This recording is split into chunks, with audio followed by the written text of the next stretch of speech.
Hello, I'm Lucy from Jackson Woodturners, and today we're going to have a look at the difference between a half newel post, a full newel post, and where you might use a half newel post on your staircase.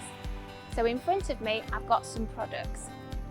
Here is a full pegged newel post, and this is a half newel post. Sometimes our customers get a little bit confused with the word half newel, and they think that the newel is literally cut in half, when in fact it's a vertical half.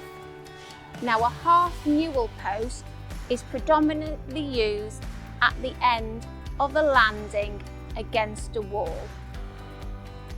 In front of me, I've got the three components that would make up a half newel post against a wall if you're using a turned newel post with the 50mm peg on the end.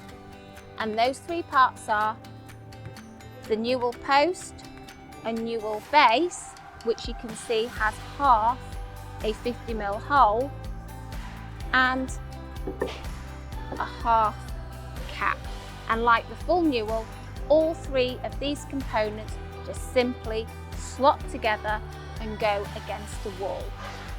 If you're using a design like this one here, our stop-chamfered, that's a complete newel post incorporating the base and the newel post, you simply have half of the newel, and that fits directly against the wall. I hope you've enjoyed watching this video today.